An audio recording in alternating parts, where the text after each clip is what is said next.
करम के दाता है, आप करम के दाता है। आप मिलाते हैं सबर से, आप भाग विधाता है, आप भाग विधाता है। दुखिया मन को वेदन को, दुखिया मन को वेदन को मिलता है आराम आपकी चरणों में, चरणों में। आपके चरणों में, चरणों में। सारे तीरथ धाम आपकी चरणों में, चरणों में। गुरुदेव प्रणाम आपके चरणों में, चरणों में। सारे तीरथ धाम आपकी चरणों में, चरणों में। गुरुदेव प्रणाम आपके चरणों में। एक बार प्रेम से बोलिए वृंदावन बिहारी लाल की जय हो। श्री सद्गुरुदेव भगवान की जय हो। सूत जी ने कहा कि ऋषिगणों, जो संसार सागर से पार जाना चाहता है और जो काल रूपी अजगर से बचना चाहता है, हम सब लोग काल रूपी अजगर के मुख में बैठे हुए हैं। कब तक शेष हैं, कब तक बचे हैं, जब तक अजगर अपना मुख बंद नहीं करता। और काल के मुख से कोई बचने वाला नहीं है।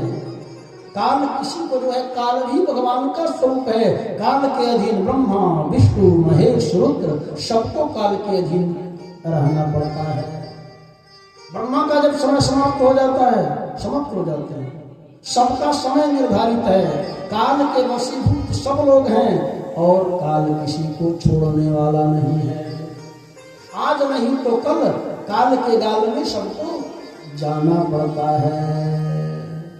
आया है सो जाएगा राजा रंग पखी, आ कोई सिंहासन चढ़ी चला,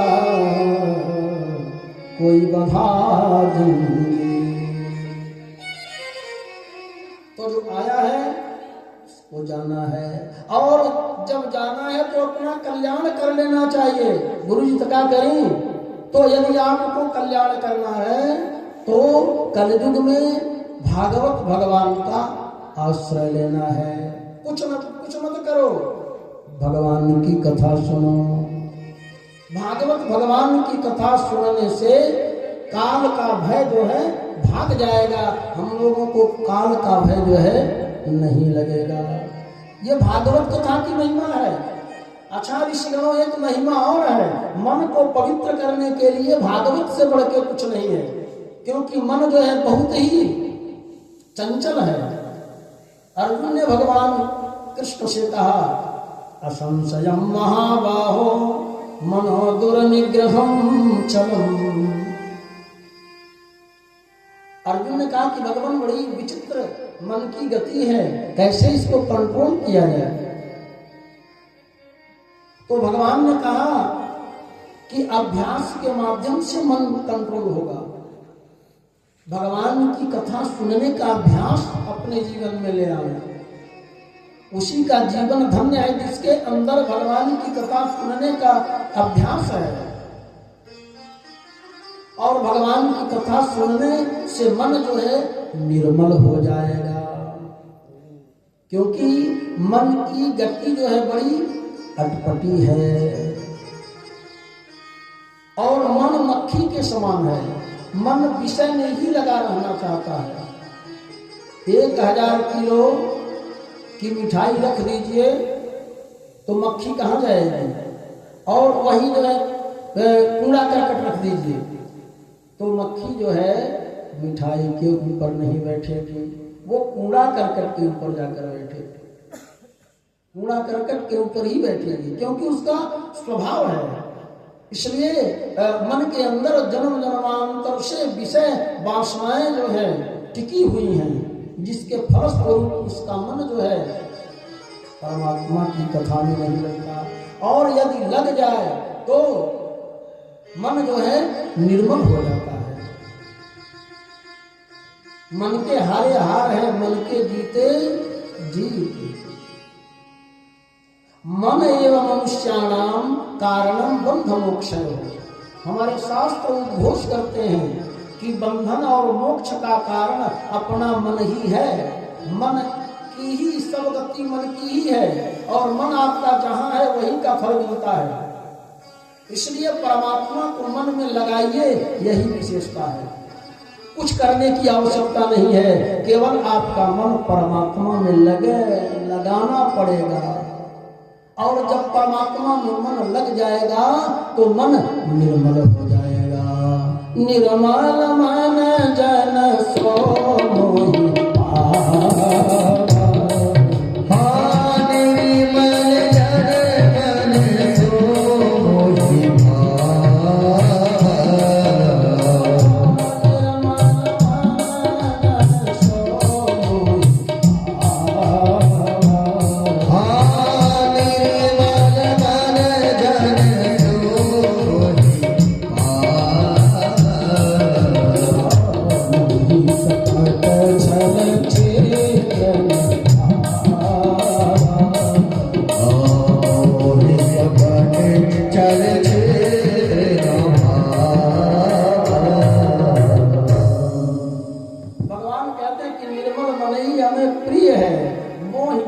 छल छिद्रन भावा। तो मन को पवित्र करने के लिए भागवत के समान कोई उपाय नहीं है। और इतना ही नहीं है, ये भागवत की बहुत बड़ी महिमा है। जब राजा परीक्षित को जो है श्राप लगा, श्रृंगी ऋषि का जब श्राप लगा कि आज के 7वें दिन आपको तक्षक डसलेगा, आपकी मृत्यु हो जाएगी। जब हाहाकार चारों तरफ हो गया, तब तक स्वर्ग से देवता लोग आ गए और देवताओं ने निवेदन किया कि गुरु जी, सुखदेव जी महाराज सुनाने के लिए तत्पर थे गंगा के पावन तट पर। तो देवता लोग आ गए। देवताओं ने कहा कि गुरु जी, राजा की आवश्यकता है, राजा नहीं रहेगा तो अराजक तत्व पैदा हो जाएंगे, राजा का जिंदा रहना आवश्यक है। इसलिए आप ये अमृत ले लीजिए, हम लोग स्वर्ग से लेकर के आए हैं, अमृत राजा को पिला दीजिए, राजा अमर हो जाए, और ये स्वर्गामृत इनको पिला दिया जाए, अमर हो जाए, और कथामृत का दान आप हम सबके लिए कर दीजिए। हम लोग कथामृत का पान करेंगे और ये स्वर्गामृत का पान करेंगे। लेकिन सुखदेव जी महाराज ने देवताओं को स्वार्थी जान करके, देवता बड़े स्वार्थी होते हैं, इसलिए जो है देवताओं को जो है नहीं पिलाया और अनाधिकारी समझ करके रिटर्न कर दिया। जाओ, आप लोगों को नहीं मिलेगा, कथामृत आप लोगों को मिलने वाला नहीं है। अब तो देवता लोग भगे भगे ब्रह्मा जी के पास गए, ब्रह्मा जी से निवेदन किया कि भगवान ब्रह्मन, हम लोगों को जो है कथामृत का दान जो है, सुखदेव जी ने नहीं किया। ब्रह्मा जी ने कहा कि देवताओं घबराओ नहीं, अभी तो देखते हैं कि कथा सुनने के बाद परीक्षित का होता क्या है, तब तो कुछ बात की जाएगी। परिणाम क्या होता है, परिणाम देखने के बाद ही कुछ जो है निश्चय किया जाता है। तो मैं तो हूं, चलूंगा आप लोगों के साथ। और जब कथा हुई, अंत में परिणाम क्या हुआ, अराग्यो मोक्षम तथा वीक्ष, अरागो मोक्षम तथा वीक्ष, पूरा अराग्यो मोक्षम तथा वीक्ष, पूरा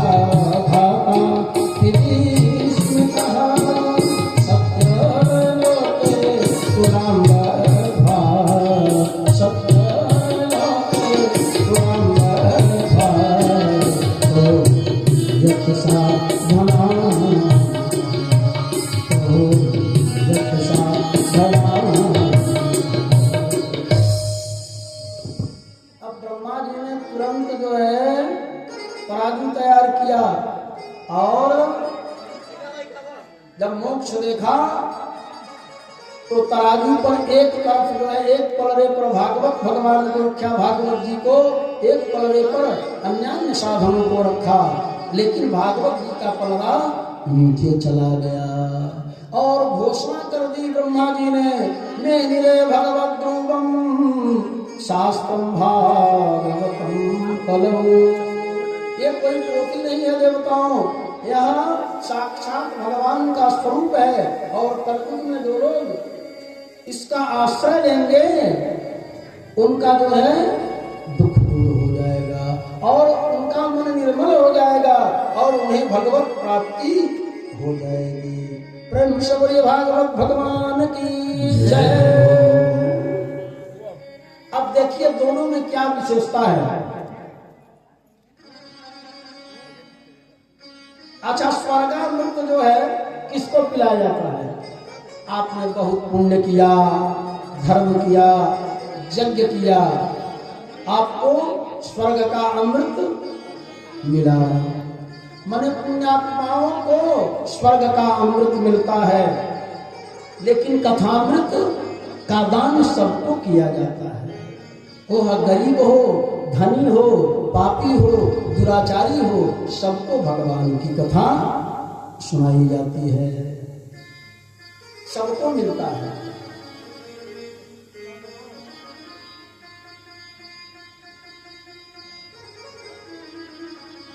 तो भागवतामृत सबको प्राप्त होता है।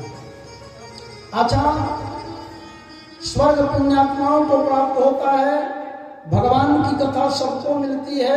स्वर्ग मिलने के बाद जीव का पतन हो जाता है, लेकिन भागवत की कथा जब जीव को मिल जाती है तो भागवत की कथा ऊर्ध्वगामी बनाती है। स्वर्गामृत जो है मिलने के बाद जो है जब पुण्य क्षीण हो जाता है तो जीव मर्त्यलोक में चला आता है, लेकिन भागवती कथा जब मिल जाती है तो वैकुंठ पद की प्राप्ति हो जाती है। ये जो है ये विशेषता है। तो ऐसी मंगलमयी भगवान की भागवती कथा का जो आश्रय लेता है, भागवत कथा का आश्रय लेता है, हे शौनकादिक ऋषियों, उसका जीवन जो है कृतार्थ हो जाता है। अच्छा महाराज, कृपा करके बताइए, ये सप्ताह श्रवण करने की परंपरा कब से शुरू हो गई? 9 दिन सुनना चाहिए, 8 दिन सुनना चाहिए। ये सप्ताह श्रवण की परंपरा जो है कब से परिमार्जित, कब से हो गई? माने भागवत कथा सप्ताह में ही श्रवण करना चाहिए, ऐसा नियम है। यह सप्ताह कथा ही है। 9 दिन तो इसलिए है कि एक दिन शुरू होता है, एक दिन समापन होता है, बाकी और कोई काम नहीं होता। बीच में 7 दिन भगवान की कथा होती है। सप्ताह ज्ञान यज्ञ इसका नाम ही है। तो 7 दिन, 8 दिन, 9 दिन, दूसरे नंबर में 8 दिन की कथा होती है। 7 दिन कथा सुनिए, 8वें दिन हवन कर लीजिए। तीसरे नंबर में 9 दिन की कथा है। एक दिन शुरू करके 7 दिन सुन के 9वें दिन हवन कर लीजिए। और सप्ताह ज्ञान यज्ञ में एक दिन शुरू करके 7वें दिन संपन्न कर लीजिए। ये जो है सप्ताह कथा ज्ञान यज्ञ की महिमा है। और हे हमारे गुरुदेव, इसकी परंपरा कब से शुरू हो गई? सूत जी ने कहा कि शौनकादिक ऋषिगणों, सप्ताह श्रवण की परंपरा जो है शौनकादिक ऋषियों ने नारद जी को सुना करके की। वो कैसे? तो एकदा ही विशालायाम आचत्वार ऋषयो मला सत्संगार्थं समायाता ददृशोस्तत्र नाम। हे शौनकादिक ऋषियों, एक बार सनक, सनंदन, सनातन, सनत कुमार, ये 4 ऋषिगण जो है मैंने बलि का आश्रम में विशाला क्षेत्र कहते हैं बद्रीनाथ धाम को। एक विशाल नाम के राजा के तपश्चर्या के फलस्वरूप उस स्थान का नाम विशाला पड़ा। ऐसे विशाला क्षेत्र में सत्संग करने के लिए 4 ऋषिगण गए। सत्संग की ऐसी महिमा है, सत्संग से जीवन समुन्नत बनता है। सत्संग गंगा में स्नान करने से अज्ञानांधकार दूर हो जाता है। जिसे अपना कल्याण करना हो उसे सत्संग गंगा में स्नान करना चाहिए। मुद मंगलमय संत समाधु जो जग जंगम तीरथ राजू। और राम भक्ति जह सुरसरी धारा सरसरी ब्रह्म विचार प्रचार। जहाँ राम भक्ति कृष्ण भक्ति रूपी गंगा जो है प्रवाहित होती है, ऐसे संत समाज का आश्रय लेकर के अपना जीवन समुन्नत हो जाता है। यदि आपको कल्याण करना है तो सत्संग करना होगा, और बिना सत्संग के विवेक जागृत नहीं होगा। सत्संग में ही विवेक की जागृति होगी, और जब तक विवेक जागृत नहीं होगा तब तक उस परमात्मा की प्राप्ति नहीं होगी। बिनु सत्संग विवेक न होई। बिनु सत्संग विवेक न होई। राम कृपा सुलभ न सोई। राम कृपा सुलभ न सोई। बिनु सत्संग विवेक न होई। बिनु सत्संग विवेक न होई। राम कृपा सुलभ न सोई। राम कृपा सुलभ न सोई। राम कृपा सुलभ न सोई। और राम की कृपा हो जाएगी तो सुलभ हो जाएगा, और चंदौली वासियों के लिए सुलभ हो गया है। बड़ी भगवान की कृपा है। अनंत जन्म के पुण्य, अनंत जन्म के पुण्य जब उदय होते हैं तब सत्संग की प्राप्ति होती है, और सत्संग जो है सर्व सुलभ है। भगवान की कथा इस धराधाम पर सर्वत्र जो है सुलभ है। अगर अपना कल्याण करना है तो इस सत्संग रूपी तीर्थ प्रयाग में अवगाहन करना चाहिए। तीर्थराज प्रयाग गंगा जी में स्नान करेंगे तन पवित्र होगा, सत्संग गंगा में स्नान करेंगे मन पवित्र होगा, और यह सुलभ है। सब ही सुलभ सब दीन सब देवता। सब ही सुलभ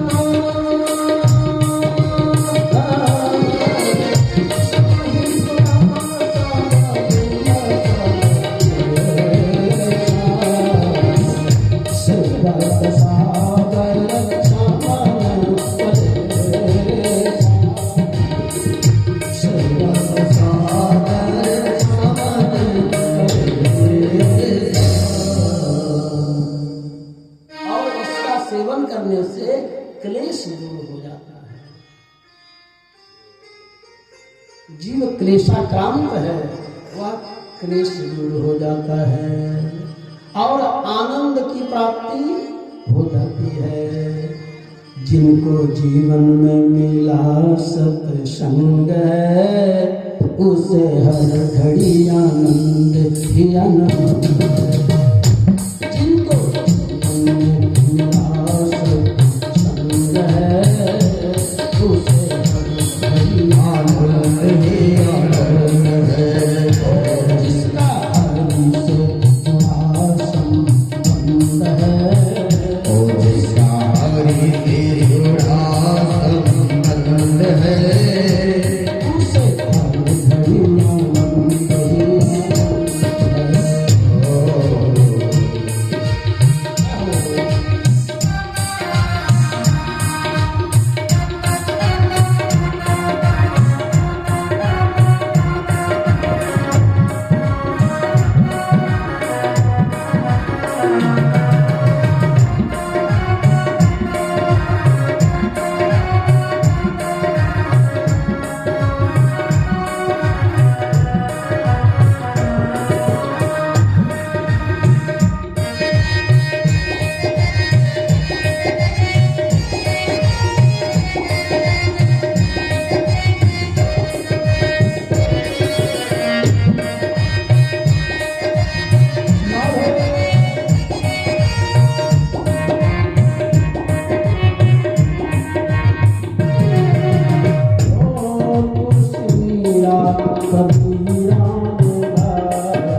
चारों भैया सत्संग करने के लिए गए, तब तक नारद जी दिख गए।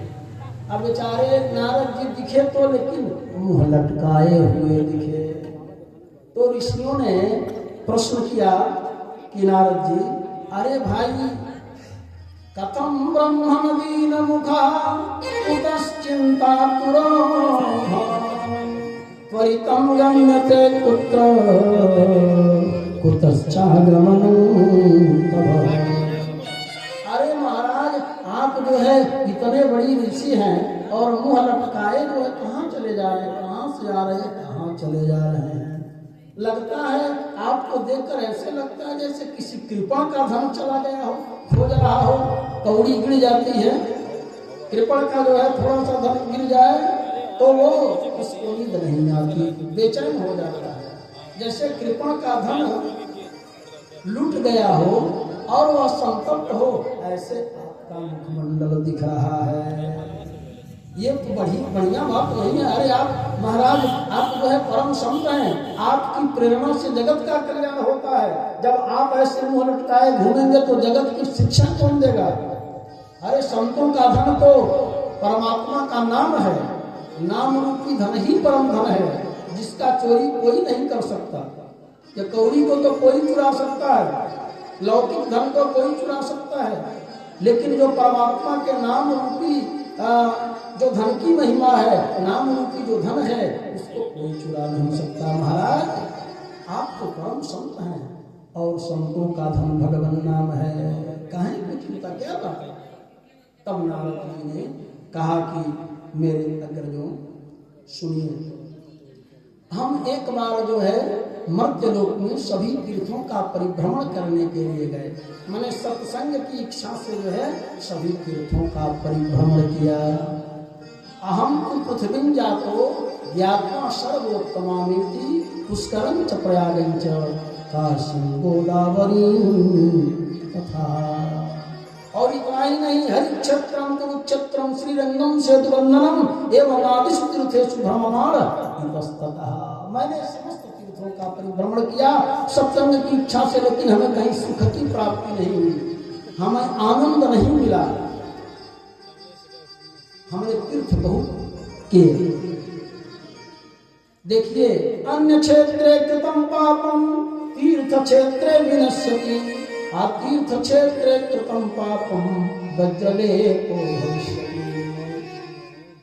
अन्यत्र किए हुए पाप को हम तीर्थ में धुल लेते हैं, लेकिन तीर्थ में यदि पाप हो जाए तो वो वज्रलेप के समान हो जाता है। इसलिए तीर्थ में जाइए तो अपना खाइए, अपना पहनिए, किसी का मत खाइए। जो बुद्धिमान लोग होते हैं तीर्थों में जाकर खिला देते हैं, स्नान करा देते हैं, धन दान करवा देते हैं अपने पुण्य के लिए। और कितने लोग चोरी करने के लिए ही बसते हैं। आज तीर्थों में चले जाइए, बड़ी विचित्र स्थिति है तीर्थों की। आज तीर्थ में पाप करने से लोग नहीं डरते। घाट पर वस्त्र अपना रख लीजिए, आप आएंगे गायब, वस्त्र के साथ रुपया भी गायब हो जाता है। ऐसे तीर्थ में चोर करने वाले लोग ध्वान छकाता होते हैं। सवै ध्वान छकाता भवन्ति जे तीर्थेषु लुण्ठनं कुर्वन्ति परद्रव्य हरणं कुर्वन्ति तीर्थेषु ते वै ध्वान छकाताः भवन्ति। वे तीर्थ में कौवा होकर के पैदा होते हैं। इसलिए तीर्थ में पाप करना नहीं चाहिए। तीर्थ में भगवत प्राप्ति होती है, तीर्थ में जाने से भगवान की कृपा प्राप्त होती है। तीर्थम कुर्वन्ति तीर्थानि, जो तीर्थ भगवत भक्तों के चरणारविंदों से पवित्र है, वहाँ भगवान की कृपा होती है। आपके वायु में हवा समाप्त हो जाए, आप कहिए हे हवा हमारे वायु में आ जा, हे हवा हमारे वायु में आ जा। वायु में हवा आएगी? नहीं आएगी। लेकिन वही पंचर युक्त आप वायु लेकर के हवा महल में जाते हैं तो वहां बैठा व्यक्ति जो है आपके वायु में हवा कर देता है, क्योंकि हवा वहां केंद्रित है, एकत्रित है, उसके पास एकत्रित हवा है, केंद्रित हवा है। उसी तरह से भगवान तो सर्वत्र हैं। आप कहेंगे महाराज जी भगवान सर्वत्र हैं, हाँ भगवान सर्वत्र हैं, लेकिन भगवान की करुणा कृपा एकत्रित है, एकीकृत है तीर्थों में। इसलिए अपने जीवन में तीर्थ करना चाहिए, लेकिन तीर्थ बुद्धिमानी से करना चाहिए, नहीं तो सुख की प्राप्ति नहीं होगी। नारद जी ने कहा कि मेरे अग्रजों हमने तीर्थ का परिभ्रमण किया कहीं, लेकिन सुख नहीं मिला, सत्संग का सुख नहीं मिला। तो हमने विचार किया कि हम चलें महात्माओं की कुटिया में, महात्माओं से सत्संग करें। लेकिन हमने जो है महात्माओं से सत्संग किया, लेकिन वहां भी हमें सुख की प्राप्ति नहीं हुई। तपसी धनवंत दरिद्र गृही कलि कौतुकता न जात कहीं। जिसके पास बहुत धन है वही सबसे बड़ा महात्मा है। परमात्मा तत्व के पीछे उसकी रुचि नहीं है, वो लौकिक दृष्टिकोण से धनाढ्य है। जो जितना धनाढ्य है उतना ही बड़ा वो महात्मा है। ऐसी स्थिति देख करके हमारा मन संतप्त हो गया, तो हमने विचार किया चलें गृहस्थों के वहां देख लें, हो सकता है सुख मिले। लेकिन तरुणी प्रभुता गए शालको बुद्धिदायक कन्या विक्रयो लोभा दंपती नाम चकल। जब हम गृहस्थों के पास गए, गृहस्थ आश्रम बहुत बड़ा आश्रम है, धन्य गृहस्थ आश्रम है। गृहस्थ आश्रम में सुख मिलता है। सुख इसलिए मिलता है कि लौकिक सुख के साथ पारलौकिक सुख की प्राप्ति होती है। गृहस्थ में ही परमात्मा प्राप्त हो जाते हैं।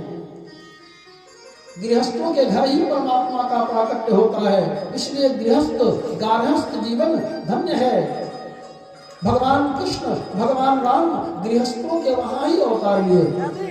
महाराज दशरथ और कौशल्या के आंगन में राम जी का प्राकट्य हुआ। देवकी मैया के जो है आंगन में गोद में भगवान का प्राकट्य हुआ। इसलिए गृहस्थ आश्रम धन्य है। लेकिन गृहस्थ आश्रम का उपयोग जब विवेक पूर्वक किया जाए, विवेक से गृहस्थ आश्रम का परिपोषण किया जाए, तो निश्चित रूप से गृहस्थ में परमात्मा की प्राप्ति हो जाती है और गृहस्थ आनंद देता है। लेकिन हमने देखा क्या, मर्त्यलोक में आकर के करुणी प्रभुता हमने देखा कि स्त्रियों का बोलबाला है। स्त्री तत्व का बोलबाला है। घर में महिलाओं का चलता है, बहू की चलावा चलता है। ठीक है भाई, यदि बहू अच्छी बात कह रही है तो उसे स्वीकार करने में क्या जाता है। लेकिन बहू का भी कर्तव्य है, पुत्र और बहुओं का भी कर्तव्य है कि मनमानी न करें। कोई भी काम करें तो अपने अग्रजों से, माता पिता सास ससुर से जो है आज्ञा लेकर के करें। लेकिन बहू तो ये कह देती है कि भैया ऐसा है कि जो है हमने माता पिता को आपके लिए छोड़ दिया। तरुणी प्रभुता के कहती है कि हमने अपने माता पिता को छोड़ दिया आपके लिए। अब आप भी जो है अपने माता पिता को छोड़ दीजिए। परिणाम क्या होता है, बुढ़ापा में खटिया जो है खेत में खड़ी हो जाती है। खटिया खेत में खड़ी हो गई, पिताजी यही जाना खाओ, ठीक हुआ, बड़ा बढ़िया सुंदर हवा चलाता। अब भेज दिया गया, माता पिता जो है खेत की रखवाली कर रहे हैं।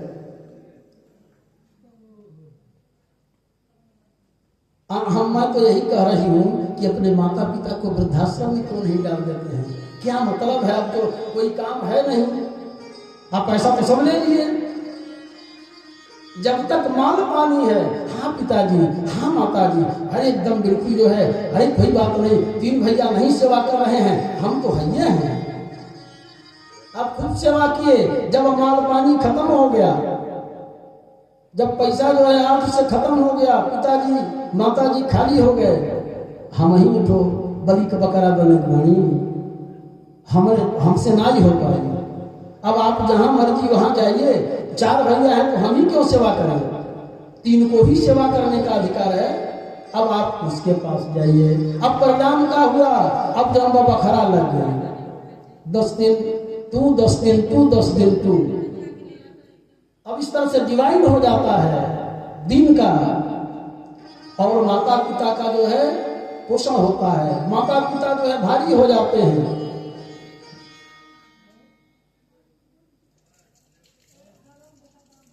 नेपाल में हमारी कथा थी। नेपाल में एक वृद्ध साधु जो है आकर के भगवान की कथा सुनते थे। एक दिन जो है कथा सुनने के बाद सब लोग चले गए, वह वहीं रह गए मंदिर में। भगवान की कथा थी। 12 बज गए। हमने कहा कि महाराज आप घर नहीं जाएंगे क्या? उन्होंने कहा कि नहीं महाराज जी हम घर नहीं जाएंगे, आप आज आपके वहां ही जो है प्रसाद पाएंगे, वहां प्रसाद पाके जो है रहेंगे। ऐसा क्यों? महाराज जी हमारे 3 लड़के हैं, 3 लड़के हैं, 10-10 दिन की पारी है, 10-10 दिन की जो है महाराज जी पारी है।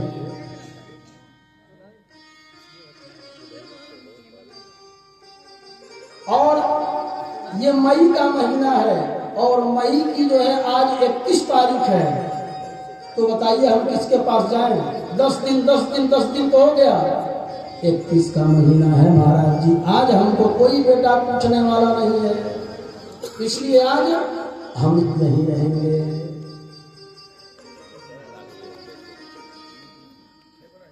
तो अपने वृद्ध जनों की सेवा, माता पिता की सेवा, सास ससुर की सेवा करना परम कर्तव्य है, और इनके चरणों में जो है तीर्थ का वास है। माता पिता और सास ससुर के चरणों में तीर्थ का वास होता है। इसलिए अगर जिसने माता पिता की सेवा कर ली वो तीर्थ का ही सेवन किया, किसी भी तीर्थ में जाने की आवश्यकता नहीं है। जिसने अपने माता पिता सास ससुर की सेवा की। तो महाराज हमने देखा कोई जो है सेवा करने वाला नहीं है, और करुणी का प्रभुत्व है। और लोग धन के लिए, और क्या देखा, धन के लिए लोग कन्या को बेच देते हैं। और देखा हमने क्या कि पति पत्नी आपस में जो है लड़ाई करते हैं, झगड़ा करते हैं। तो पति पत्नियों का जो एक प्रेम बंधन है, दाम्पत्य सूत्र के बंधन में दोनों बंध जाते हैं। एक दूसरे पर पूर्ण जो है विश्वास करना चाहिए। ऐसे विश्वास को तोड़ करके, शास्त्र की आज्ञा छोड़ करके कलह मचा हुआ है, और पति पत्नी का कलह देख करके जो है हमारा मन जो है और आक्रांत हो गया।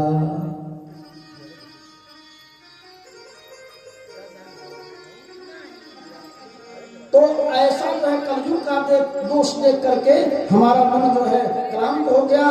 तो हमने विचार बनाया कि चले जमुना के पावन तट पर हो सकता है हमें सुख मिले। वृंदावन जो है जमुना के पावन पुरी पर मैं गया, वहां भी हमने बड़ा आश्चर्य देखा। क्या?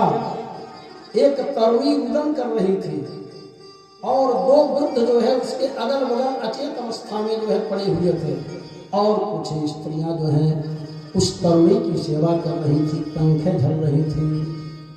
तो हम जब हमने देखा तो हमें आश्चर्य हुआ,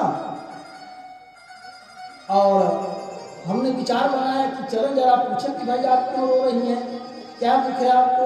लेकिन हमने विचार किया कि स्त्रियों के बीच में नहीं जाना चाहिए। बहुत जल्दी हंसती भी हैं, बहुत जल्दी रोती भी हैं। अभी कह रहे हैं कि बाबा आपका काम यहाँ क्या है, चलिए आप निकलिए, स्त्रियों के बीच में आने का क्या मतलब है। ऐसा विचार बना करके हम गए तो, लेकिन रिटर्न हो गए। तब तक उस युवती ने आवाज लगाई, भो भो साधो क्षणं तिष्ठ मच्चिन्तामपि नाशय दर्शनं तव लोकस्य सर्वथा भयंकरम्। हे साधु बाबा आप रुक जाइए, आप लोगों का दर्शन, साधु दर्शन बड़ा दुर्लभ है, और आपका दर्शन हो जाए तो जीव का कल्याण होता है। क्योंकि साधु जन जो है साधनों की पर कार्यम जैसे साधु, जो पर कार्य का साधन करे उसे साधु कहते हैं, कपड़े को साधु नहीं कहते। नहीं तो 1 रुपये का गेरुआ कलर लेकर के कलर करके साधु व्यक्ति बन जाता। लेकिन साधु वस्त्र को नहीं कहते, साधु पैंट शर्ट में भी हो सकता है, साधु जो है धोती कुर्ता में भी हो सकता है, पायजामा कुर्ता में भी हो सकता है, स्वभाव को साधु कहते हैं। और साधु का कार्य जो है पर का साधन है, जो पर का साधन करे, पर का कल्याण करे, दूसरे का उपकार करे, वही जो है साधु है। साधुओं की पर कार्य साधु हो। साधु चरित शुभ चरित कपास, जैसे कपास जो है अनेक दुख सह करके और हम सबके लिए, हम सबके अंग को ढकने का काम करता है, उसी तरह से साधु पुरुष दुख सह करके दूसरे को सुख प्रदान करने का कार्य करता है। तो हे महाराज, आप कृपा करके हमारे दुख को दूर कीजिए। नाथ जी ने कहा कि पहले आप अपना परिचय तो बताइए, आप कौन है। पहले हम ये डायरेक्ट क्या हम आपको कुछ कह दें, पहले आप अपना परिचय बताइए कि आप कौन हैं। ये जो दो युवक, ये जो दो आपके अगल बगल जो है मूर्छित अवस्था में पड़े हुए, बुढ़ों की तरह से पड़े हुए हैं, ये आपके कौन हैं। और ये जो आपके सेवा में तत्पर हैं, ये कौन हैं। कृपा करके अपना परिचय दीजिए। तब युवती ने कहा, अहम भक्ति ऋतिख्याता, अहम भक्ति ऋतिख्याता,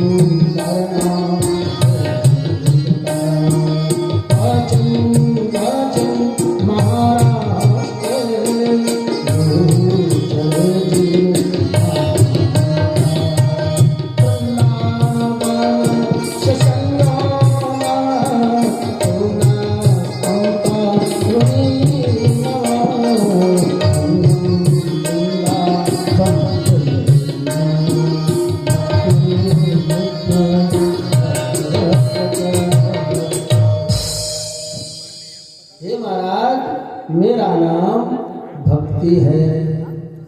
और ये हमारे अगल बगल जो मूर्छित अवस्था में युवक पड़े हुए हैं, वृद्धावस्था के तरफ अग्रसरित हो चले हैं, जीर्ण शीर्ण स्थिति में है, ये हमारे दोनों ज्ञान वैराग्य नामक बालक हैं। और ये जो युवतियां सेवा में तत्पर हैं, ये नदी, ये गंगा आदि नदियां हैं, हमारी सेवा में तत्पर हैं। और हे महाराज, हम द्रविड़ देश में उत्पन्न हुई, दाक्षिणात्य में आज भी 5 वर्ष के बच्चे एकादशी व्रत रहते हैं। भक्ति देखनी है तो दक्षिण में आंध्र प्रदेश, तमिलनाडु आदि दाक्षिणात्य देशों में भक्ति कुल के भरी है। तो हे महाराज, मैं वहां उत्पन्न हुई, उत्पन्ना द्रविणेशाहम वृद्धि कर्नाटक में मैं बढ़ी, महाराष्ट्र में कहीं कहीं हमारा सम्मान हुआ, लेकिन गुर्जरे जीर्णता। जब कांचन की नगरी गुजरात प्रदेश में आई तो मैं जीर्ण शीर्ण हो गई। और जब ये वृंदावन में आई जमुना के पावन तट पर, तो मैं नवजुवती हो गई, लेकिन हमारे दोनों पुत्र जो है वृद्धावस्था में ही हैं। इनके अंदर तरुणत्व नहीं आया। और महाराज, यदि जो है माता के सामने बच्चे बूढ़े हो जाएं तो क्या माता को बढ़िया लगेगा। तो हे ईश्वर, आप ये बताइए कि ऐसा क्यों है। अगर यही स्थिति रही तो मैं छोड़ करके जो है विदेश चली जाऊंगी, भारत छोड़ करके विदेश चली जाऊंगी। भक्ति मैया ने नारद जी से कहा। तो नारद जी ने कहा कि भक्ति मैया आप ऐसा न करें, ये वृंदावन की नगरी है, राधे राधे राधे राधे, रिक्शा वाला साइकिल वाला राधे राधे, भक्ति की नगरी है मैया, इसलिए आप ज्योति बनी हैं। लेकिन ज्ञान वैराग्य को यहाँ कोई पूछने वाला नहीं है। कलयुग में ज्ञान की साधना वैराग्य की साधना कोई करने वाला नहीं है।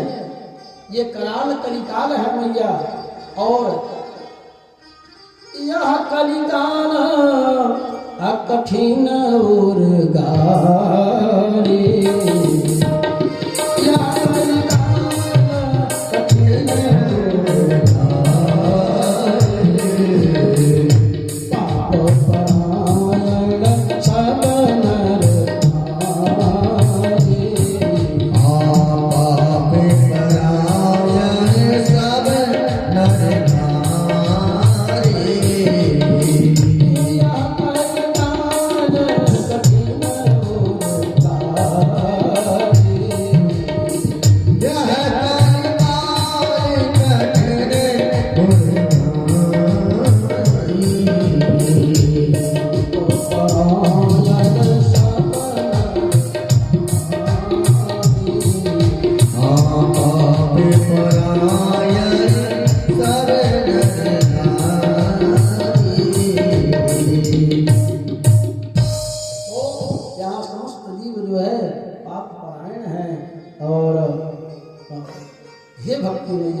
कोई ज्ञान वैराग्य का साधक नहीं है।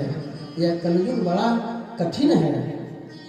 तो भक्ति मैया ने कहा कि नारद जी ऋषिवर, ऐसे जो है अधम कलयुग को महाराज परीक्षित ने क्यों शरण दिया? जब भगवान जो है लीला संबंध करके चले गए, कलयुग का जो है आगमन हुआ राजा परीक्षित के साम्राज्य में, तो राजा ने क्यों सम्मान किया कलयुग का? तो नारद जी ने कहा कि माँ, इसके पीछे कारण है। कलयुग में भले ही तमाम सारे दोष हैं, दुर्गुण हैं, लेकिन एक सद्गुण भी है। क्या? जब फलम नास्ति तपसा न योगेन समाधिना तत्फलम लभते सम्यक् कलौके सर्वकीर्तना। माने जो फल तपश्चर्या करने से, योग करने से, समाधि ध्यानस्थ होने में नहीं मिलता है, वह फल कलयुग में केवल भगवान का नाम लेने से मिल जाता है। भगवान के नाम का कीर्तन करने से जो है मिल जाता है। कलयुग केवल हरि गुण गाहा, गावत नर पावहि भवथा। केवल राम नाम लीजिए। कलयुग में 2 अक्षर का नाम और 2 अक्षर का दान जीविका करता है सम्यक कल्याण। कलयुग केवल नाम आधार, असुमिर सुमिर नर उतरहि पारा। कलयुग में केवल भगवान के नाम का आधार, नाम का आश्रय लेकर के जीव जो है पार चला जाता है। कलयुग केवल नाम आधारा, माने कलयुग में आधार कार्ड जो ही है, आधार कार्ड ही मुख्य है। कलयुग केवल नाम आधारा, कहीं जाइए आधार कार्ड, बैंक में आधार कार्ड, दुकान में आधार कार्ड, सब जगह आधार कार्ड। आधार कार्ड के बिना कोई कुछ पाने वाला नहीं है। इसीलिए इसी तरह से भगवान ने कलयुग, इस कलयुग में कलयुग में जो है भगवान का नाम ही जीव का आधार है। बिना भगवान के नाम के आधार के जीव को कुछ मिलने वाला नहीं है। और हे माँ भगवती, जहाँ भक्त लोग भगवान के नाम का समाश्रय लेते हैं, वहाँ जो है हे मैया आप चली जाती हैं। और चिंता करने की बात नहीं है, आप भगवान का आश्रय लीजिए, भगवान पर भरोसा रखिए, भगवान आपका कल्याण करेंगे। आप भगवान का केवल नाम लीजिए, भगवान आपका कल्याण करेंगे। तो भगवान कहीं चले गए नहीं, भगवान आप हम सबके मध्य में विराजमान हैं। केवल नाम लेने की आवश्यकता है।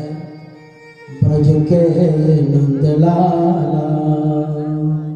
राधा जी के सांवरिया, सब दुख दूर हुए जब तेरा नाम लिया ब्रज में निकला राधा जो सावरिया सब दुख हुए जब तेरा नाम अकेला राधा जी सावरिया सब दुख धोए हुए जब तेरा नाम लिया।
राधा जी सावरिया सब दुख धोए हुए जब तेरा नाम लिया।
करने का प्रयास करते हैं।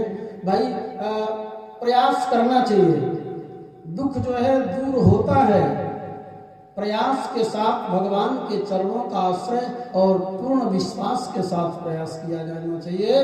पूर्ण विश्वास के साथ नारद जी ने ज्ञान वैराग्य के कान में वेदों का पाठ कर दिया, 4 वेदों का पाठ कर दिया, कुछ नहीं हुआ। फिर जो है गीता पाठ कर दिया, कुछ लाभ नहीं हुआ। सभी शास्त्रों का पारायण किया लेकिन कोई लाभ नहीं हुआ। गीता पाठ ही मुहुर्मुहु, तब तो चिंतातुर हो गए। लेकिन जब भक्त चिंतित होता है तो भगवान को चिंता होती है। आकाशवाणी हुई, मां चिंता कुरुदेवर से हर्षम चित्ते समावह, उपाय सुख साध्यो ही वर्तते पूर्वक एक पदार्थम कुशल कर्मा सुर से कौन समाचार। हे नारद जी, ज्ञान वैराग्य को प्रबुद्ध करने के लिए सत्कर्म कीजिए। नारद जी चक्कर में पड़ गए, आकाशवाणी हुई गोलमाल, सत्कर्म क्या है सबसे पूछने लगे, कोई जवाब नहीं दिया। अब पूछते पूछते विशाला क्षेत्र में चले गए, बदरिकाश्रम में गए और वहां इनके अग्रजों से मुलाकात हो गई। तो नारद जी ने कहा कि हे मेरे अग्रजों, वही मैं पूछते पूछते आपके पास आया हूँ। ये सत्कर्म कौन सी वाला है, किस चीज का नाम सत्कर्म है जो आकाशवाणी हुई कि सत्कर्म करें, ज्ञान वैराग्य जागृत हो जाएंगे। शंकादिकों ने कहा कि नारद जी, इसका उपाय तो पहले से ही है। भागवत ही ऐसा सत्कर्म है। भागवत वेद रूपी वृक्ष का परिपक्व फल है और भागवत यदि सुना दी जाए ज्ञान वैराग्य को तो उसकी मूर्छा जो है समाप्त हो जाएगी। भागवत कथा सुना दी जाए तो उससे मूर्छा समाप्त हो जाएगी, क्योंकि यह वेद का परिपक्व फल है। तो नारद ने कहा कि महाराज, जब वेद सुनाने से कुछ नहीं हुआ तो ये जो है भागवत सुनाने से क्या होगा, जब उसी वेद का परिपक्व जो फल है। तो शंकादिकों ने कहा कि नारद जी, जो फल, जो मिठास जो है, जो मधुरता फल में होती है वो वृक्ष में नहीं होती। अब आप कहें आम का फल जो है बहुत मीठा होता है, आम का फल छोड़ करके आप आम का वृक्ष जो है चबाने लगे तो शांति मिलेगी आकि मिठास मिलेगा। पूरे वृक्ष का रस तो परिपक्व फल में चला गया है। आम का फल आप खाएंगे तब मधुरता आपको जो है लगेगी। और गन्ने में महाराज, नारद की गन्ने में पूरा रस रहता है, लेकिन जो स्वाद जो है गुण में है। जब रस का गुण बना लेते हैं तो जो स्वाद मिलता है वो रस में स्वाद नहीं मिलता। चीनी, जब वही रस चीनी के रूप में परिणित हो जाता है तो स्वाद प्रदान करने वाला हो जाता है। अच्छा, दूध में जो है घी है, लेकिन दूध से जब घी अलग हो जाता है तो देवानाम पुष्टिवर्धनम, देवताओं के लिए पुष्टिकर हो जाता है। इसमें पूरी चकाचक पूरी आप छान सकते हैं। तो आप कहिए नहीं पूरी छानना है तो महाराज दूध में ही तो घी है, कौन कहे ना दूध में पूरी छानना तो संभव है। दूध में पूरी नहीं निकल पाएगी, है घी उसमें, लेकिन जब वो अलग हो जाएगा तो आराम से आप पूरी चकाचक छान सकते हैं। उसी तरह से जो है वेद रूपी वृक्ष का परिपक्व फल भागवत है, और भागवत को श्रवण करने से ही ज्ञान वैराग्य की मूर्छा समाप्त होगी। तो महाराज आपसे बढ़ के कौन है, चल के सुना दीजिए ना। तो अरे बढ़िया निर्धारित जो है स्थान भी तो होना चाहिए। शनकादिक ने कहा कि नारद जी इसके लिए वह बढ़िया सुंदर स्थान होना चाहिए। कथा के लिए जैसे यहाँ जगह बढ़िया है, उसी तरह से जो है स्थान का जो है बहुत बड़ा महत्व है। स्थान का, ध्यान का, ज्ञान का, भागवत कथा के लिए सुंदर स्थान होना चाहिए। ध्यान पूर्वक, ज्ञान पूर्वक भगवान की कथा सुननी चाहिए, तब आनंद आता है। तो महाराज आपके विचार से क्या है, कहाँ चला जाए? तो हमारे विचार से चलिए हरिद्वार में गंगा के पावन तट पर आनंद नामक तट है, वहीं जो है हम लोग सुना देते हैं आपको भागवत की कथा। तो अब तो बड़े प्रेम से जो है नारद जी महाराज चारों भैयाओं को लेकर के गए और हरिद्वार में गंगा के पावन तट पर विशाल क्षेत्र में बड़ा सुंदर जो है रेत का जो है ये व्यासपीठ बना दिया नारद जी ने, और सनकादिक ऋषिगण जो है विराजमान हो गए व्यासपीठ पर। व्यासपीठ की बहुत बड़ी महिमा होती है। व्यासपीठ से जो है व्यास के रूप में भगवान ही बोलते हैं। अगर भगवान की कृपा न हो तो कोई कुछ बोल नहीं पाएगा। भगवान की कृपा एक सेकंड में अगर गड़बड़ हो जाए तो क्या हुआ, गायब हो गए।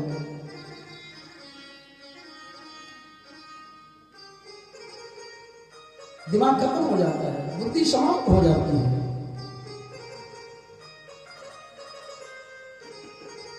तो व्यास के रूप में भगवान ही बोलते हैं। आज जो है बढ़िया सुंदर जो है सनक समंदम समापन संतवान चारों लोग विराजमान हो गए। नारद जी सामने आप लोगों की तरह से बैठ गए। अब तो जो है चारों तरफ जो है कोलाहल हो गया कि नारद जी को शनकादिक ऋषिगण जो है कथा सुनाने जा रहे हैं। अब तो सबको बताया गया, जैसे आपने बताया है सबको, बताने का भी बहुत बड़ा महत्व है। जो लोग नहीं आए भृगु जी महाराज ने सबको लाने के लिए, कथा में अपने आइए, बच्चों को भी लाइए, परिकरों को लाइए। तो इसलिए कथा में आने से ज्यादा महत्व लाने का है कि आप कितने लोगों को जोड़ रहे हैं, कितने लोगों को तीर्थ करा रहे हैं। इसलिए अच्छे लोग जो है तीर्थ करा देते हैं, दान करा देते हैं, अपने द्वारा कथा से जोड़ देते हैं। और कथा सार्वभौम है। भागवती कथा समस्त जीवों के कल्याण के लिए होती है। इसलिए श्रीमद् भागवत महापुराण ये महाज्ञान यज्ञ है, जिससे समस्त जीवों का कल्याण होता है। ज्ञान यज्ञ सर्वोत्कृष्ट यज्ञ है। इस यज्ञ से बढ़कर के कोई यज्ञ नहीं है। इस यज्ञ को कर लेने के बाद जीव कृतार्थ हो जाता है, उसके जीवन का भटकाव दूर हो जाता है। इसलिए ये महायज्ञ में सबको जोड़ना चाहिए। अच्छा, नारद जी के पास जो है अब तो ऋषि महर्षि लोग जो है अपने पत्नी बच्चों के साथ जो है आना शुरू हो गए। कथा में जाइए तो अपने पत्नी को लेकर के जाइए, पत्नी जाए तो पति को लेकर के जाए कि भैया आप भी चलिए, भैया कम से कम कुछ बुद्धि पति की बहुत झगड़ा होता है लोगों में, झगड़ा तो दूर होगा। ये पति पत्नी का झगड़ा बड़ा खतरनाक है और पहले से जो है चला आ रहा है। तो कम से कम अगर झगड़ा दूर करना है तो भगवान की कथा जो है सुननी चाहिए, क्योंकि भागवत कथा जीने की कला, साथ में जो है जीने की कला के साथ साथ जो है मरने की भी कला सिखाती है। राम कथा जीने की कथा सिखाती है, हम कैसे जिए।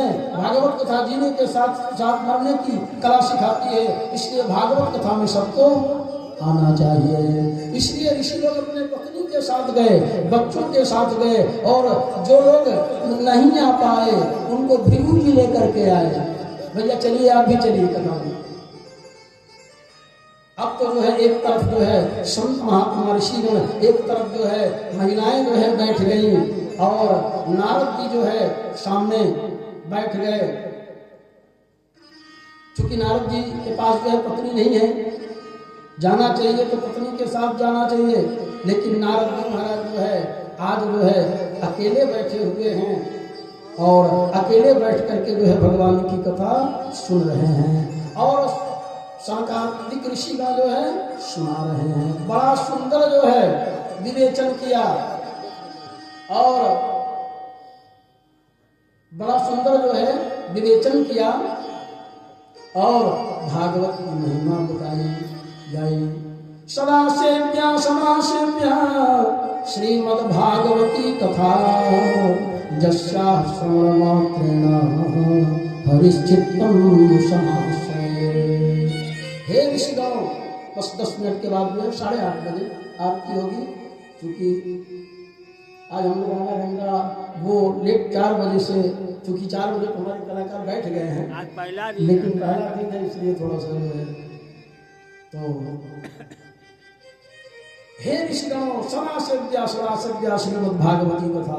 यह भागवत की जो मंगलमयी कथा है सदा सेव्य है। दिन में सुनिए, दोपहर में सुनिए, रात में सुनिए, जवानी में सुनिए, बुढ़ापे में सुनिए, कभी भी सुनिए, सदैव जो है सिद्ध है।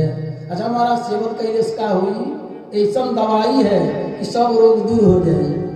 ये भगवान की कथा ऐसी दवा है, इसे सुनने से क्या होगा महाराज, जस्या श्रवण मात्रेण हरिश्चित्तम समाश्रयेत्। जिसके श्रवण करने से भगवान का प्राकट्य अंतःकरण में हो जाता है। हरिश्चित्तम समाश्रयेत्, हरि चित्त में आकर बैठ जाते हैं और एक बार जब बैठ जाते हैं तो फिर निकलने का नाम नहीं लेते,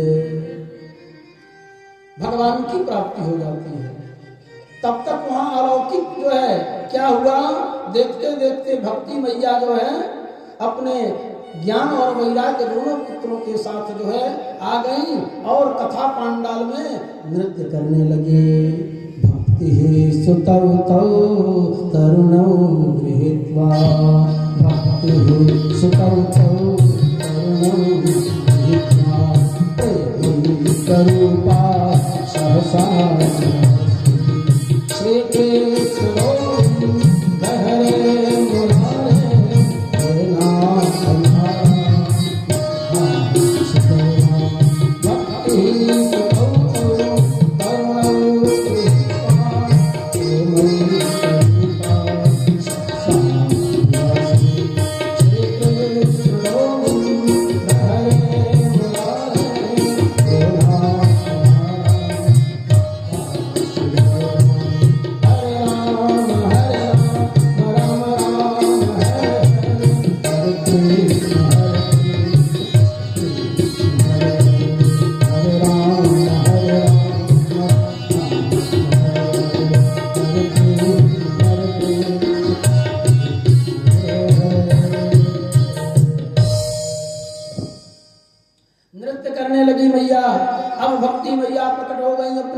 दोनों बच्चों के साथ।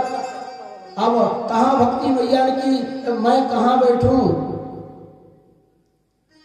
आप लोग बताइए बैठने का स्थान। शंकाजी ने कहा कि माँ आप भक्तों के हृदय में जाकर के बैठ जाइए। जैसे भगवान राम जी ने जब पूछा कि मैं कहाँ रहूं, हमारे रहने का कोई स्थान बताइए। वाल्मीकि जी ने कहा कि भगवान आपका घर भक्तों का हृदय है, आप भक्तों के हृदय में जाकर के वास कीजिए, हमारी यही इच्छा है। तो सरकार ने कहा कि माँ आप जाकर के भक्तों के हृदय में वास करें, और जिसके हृदय में वास करती है आप, उसी का जीवन धन्य है। सकल भुवन मध्य निर्धनास्ते धन्या निवसति हृदयेषां श्री हरेर् भक्ति हरिरपि निजलोकं सर्वथा तो विहाय अप्रविशति हृदयेषां भक्ति सूत्रोपलब्धा।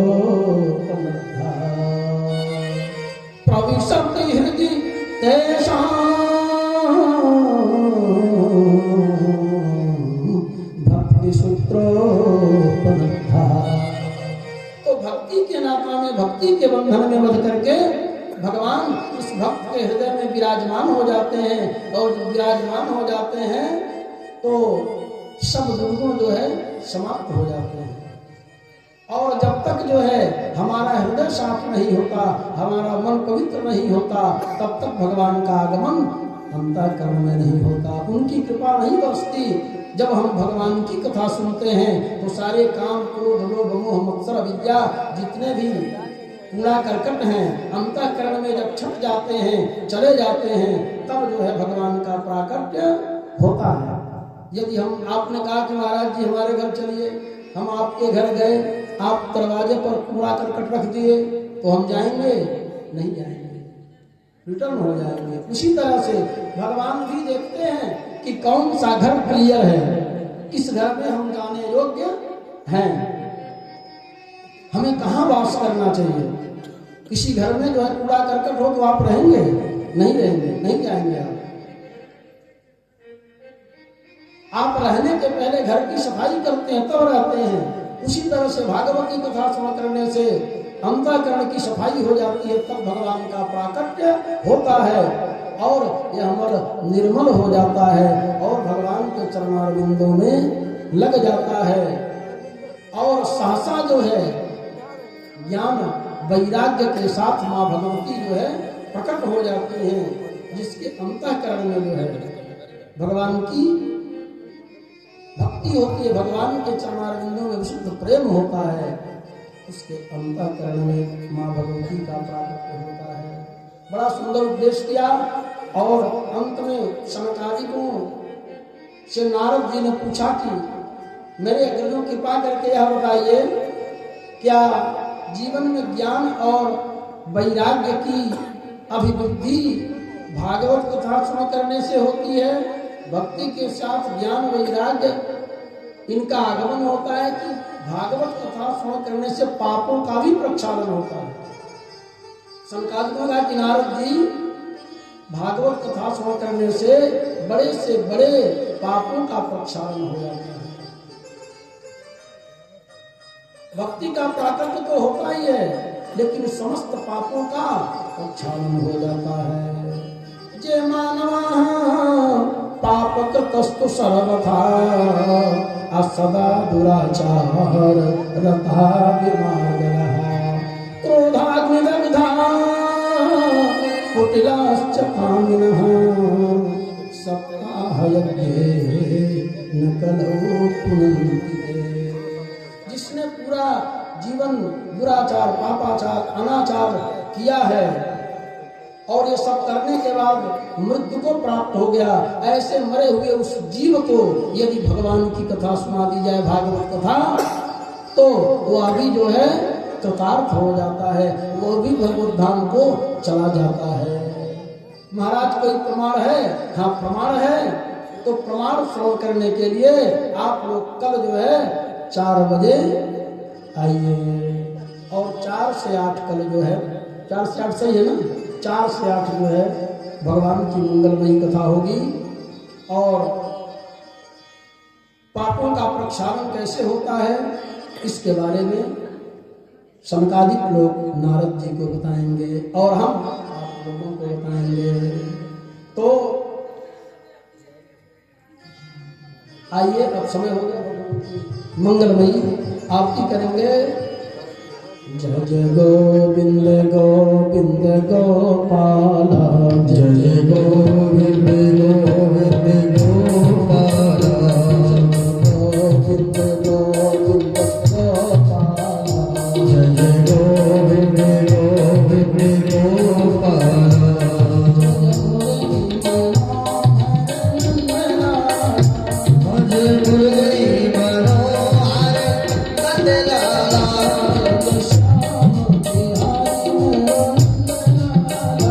जय जय श्याम बिहारी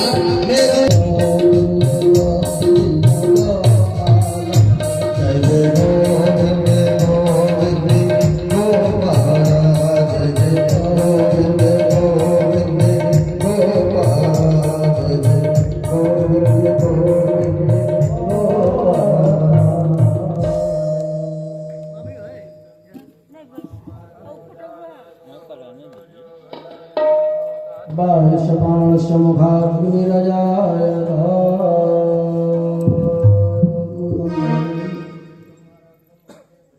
कदलीगर्भसम्भूतं कर्पूरं तु प्रदीपितम् आरार्तिकमहं कृवे पश्य मे वरदो भव। श्री भागवत भगवान की है आरती, आरती पापियों को पाप से है तारती। श्री भागवत भगवान की है आरती, आरती पापियों को पाप से है तारती। भागवत भगवान की है आरती, आरती पापियों को पंचम वेद निराला है, नमो जलाने वाला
की जय, जग पुरुष भगवान की जय, चंदौली गांव के समस्त नारियों की जय, समस्त बाल गोपाल की जय, आज के आनंद की जय, नमः पार्वती पतये हर हर महादेव।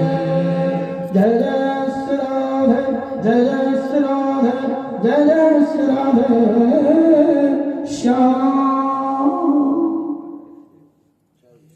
आरती प्रसाद सब लोग लेंगे। तदेवास्तानि धर्माणि प्रथमान्यासन्नाते हनाकं महिमानः सकलत्रपूरे साध्याहं तदेवाः नाना सुगन्धिपुष्पाणि भागालोकवानिजा पुष्पाञ्जलिर्म्यात्तघ्राणपर्वपुष्पा। ब्रह्म श्री श्री ठाकुर जी महाराज की जय।